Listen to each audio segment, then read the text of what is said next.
အဲ့ချိန်တော့ကတော့ဘယ်လိုပြောမလဲတကယ်လဲကိုတကယ်အသေးကွေးနေတဲ့အချိန်ပေါ့နော်ရိုက်များပြီးတော့တည်မလားကိုကပဲရှင်းမဆက်တော့ဘာညာပေါ့အဲ့တော့ခံစားပြီးရေးထားတာပေါ့တကယ်ခံစားချက်အစ်စ်တကယ်အစ်စ်အဲ့တယောက်နဲ့စကားပြောတာအချိန်တုံသွားပြီဆိုအဲ့မှာညာရင်းချင်းရေးသားရပါဖြစ်သွားရောတစ္ဆာတရားလဲကိုနားမလဲဘူးအရင်ချိန်ပေါ့နော်အရင်ချိန်တော့ပြောပြငါအရက်မတောက်တတ်တာပဲကိုပဲမားနေရလားပေါ့နော်အမှန်တမ်းပြောရင်တော့အထီးကျန်နေပေါ့နော်အချက်လုံးဝမတောက်အရက်မူးရစေအရက်လုံးဝဘာမှမလုပ်တာအဲ့လိုမျိုးချဲကူထွက်လာတဲ့ချိန်ကတော့ဒီတဲချလိုက်ပါမိုးရယ်ပေါ့နော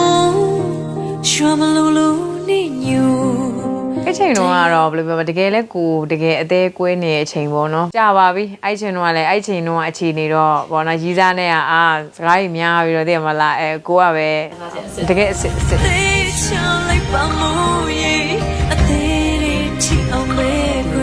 ်မိုးရောက်ရှင်ကြတော့လူတွေတော်တော်များခံစားရတယ်အဲ့ကိုလည်းအဲ့လိုပဲပေါ့နော်ဒီမိုးရွာဘာကိုလွမ်းမှမသိဘူးမိုးရွာတဲ့အချိန်မှာပေါ့နော်အဲ့လိုမဲနေတဲ့တိတ်တွေကိုကြည့်လဲလွမ်းတယ်အဲ့ဒီဟိုတိတ်ရွက်ရှိတော့ပေါ့နော်အဲ့နဲ့တချင်းလေးကိုရေးပြသွားတာပါဟုတ်အရင်တော့ဆိုအဲ့လောက်ထိပေါ့နော်အဲ့လိုမခံစားတတ်ဘူးဒါပေမဲ့အခုအဲ့မွေးနေ့ပြီးတဲ့ကပေါ့နော်အဲ့လိုစိတ်ကအဲ့လိုခံစားတတ်တယ်ပေါ့နော်အဲ့လိုမျိုးနည်းနည်းတန်ရောစင်နေထားတတ်လာတယ်မကောင်းအဲ့ဒါတော့လေအရင်တော့ကိုပေါ့ကိုတရားလေးနဲ့ကိုအဆင်ပြေနေရကွာသိလားဒါပေမဲ့အခုနောက်ပိုင်းကျတော့မဟိုလူလွန်ဒီလူကိုတနာလွမ်းနာနဲ့တနာတာနဲ့အဲ့မှာတန်တရားလဲနေကိုလည်းတနာတယ်သူများတွေကိုလည်းတနာတယ်အဲ့လိုမျိုးဒါဆိုတော့အသီးတုပ်ဆိုင်ပေါ့နော်ဟိုဘက်ဘယ်နဲ့ညာနဲ့ဆိုရင်တော့မှတငယ်ချင်းနဲ့တွားဝယ်တယ်ဟဲ့အဲ့ဆိုင်တိတ်မတန့်ဘူးဒီဆိုင်ကပိုကောင်းတယ်ပြောရင်တော့မှအဲ့ဆိုင်ကိုတနာတာအဲ့လိုပြောခံလိုက်ရတဲ့ဆိုင်ကိုကိုကတနာတာအဲ့လိုမျိုးပေါ့နော်နေ့တူကဖြတ်တန်းနေတာလူတွေကအပင်မန်းနေအပူတွေတောကတွေနဲ့ဖော်ပြတဲ့သူနဲ့မဖော်ပြတဲ့သူပဲရှိတယ်သူ့အပူနဲ့သူရှိကြအဲ့ပေါ်မှာလဲပေါ့နော်ဆိုတော့ကိုကပို့ပြီးတော့ဒီကိုချင်းစာပေးတက်လာတယ်ခံစားပေးတက်လာတယ်ဆွမ်းနာပြောသလိုကိုယ့်ရဲ့စိတ်နဲ့ဖြစ်စီပေါ့နော်စကလုံးနဲ့ဖြစ်စီလူတွေဝေဖန်ဖို့အရန်ခက်ခဲသွားတယ်ပို့ဆိုးသွားတယ်ပေါ့နော်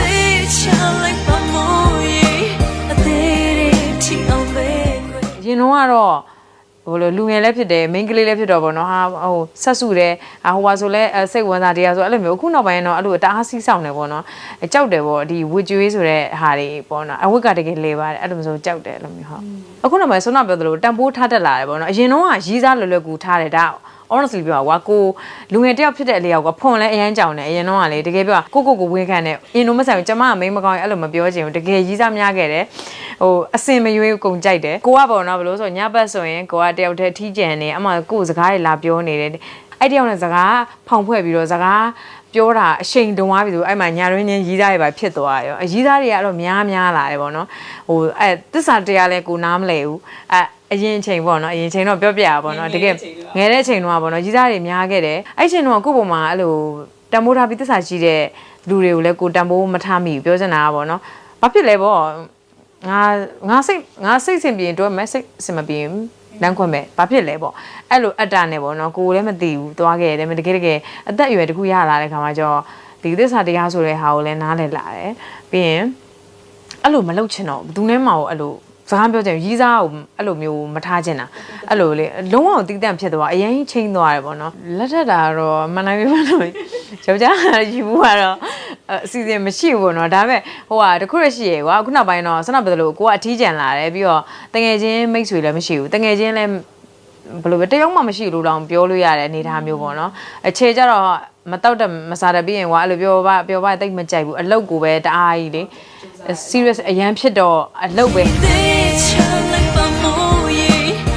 ဲသူများတွေတွေ့လဲလူငယ်တွေကိုရွယ်သူတွေ့လဲကိုကနင်တို့ဟာအဲ့လိုကြီးတော်နာမဲ့ပျော်ပေါ့တဲ့ဒီချင်းပတ်စံရှူပတ်စံရှာအလုတ်လို့ကိုအရန်ဆုံးမတော့သူတို့ကိုနာမနေချင်ဘူးပေါ့နော်အဲ့လိုမျိုးကျွန်တော်ပြောသလိုမတောက်တဲ့မစားတဲ့တော့ကိုနဲ့လည်းဘယ်မှမပေါင်းချင်ဘူးတကယ်လဲဟုတ်တယ်တခါကျကိုပဲမားနေရလားပေါ့နော်ငါအရက်မတောက်တတ်တာပဲနဲ့ဆိုရင်ပြောမကောင်းကျွန်တော်ဒါပေမဲ့သူတို့အားကိုးရတဲ့ချိန်မရှိအလုတ်ကိစ္စနဲ့ဆိုရင်တော့ကိုပဲအရင်ဆုံးအားကိုးရကိုရဲ့ဆုံးဖြတ်ချက်အောက်မှာပဲတငယ်ချင်းပဲဖြစ်စေဟိုရီးစားပဲဖြစ်စေပေါ့နော်အဲ့လိုမျိုးသူတို့တွေကအဲ့လိုမျိုးဒါပေမဲ့တခြားချိန်တွေမှာဆိုရင်ကိုနဲ့နေရသူတို့မပြောဘာလို့ဆိုကိုကမပြောတတ်တာလားကိုကပဲလူငယ်သိမ့်မဆန်တာလားဘယ်လိုပြောရမလဲပွဲတွေမှာတော့ဖြောပြနေတော့ကိုကတော့လေလူတွေကိုနာမှမရှိဘူးအဲ့တော့အမှန်တမ်းပြောရင်တော့အထီးကျန်နေပေါ့နော်ဆိုတော့လုံးဝမတောက်တာပေါ့နော်အချက်လုံးဝမတောက်အရက် အရက်ဟိုအမူးရစီအရက်လုံးဝဘာမှမလုပ်တာအဲ့လိုမျိုးဘာလို့ဆိုတော့အဲ့လိုကိုမှလည်းပေါ့နော်အချေကပေါ့ပါနေတယ်ဒါပေမဲ့ပေါ့ပြက်တော့မနေဘူးဘယ်တော့မှ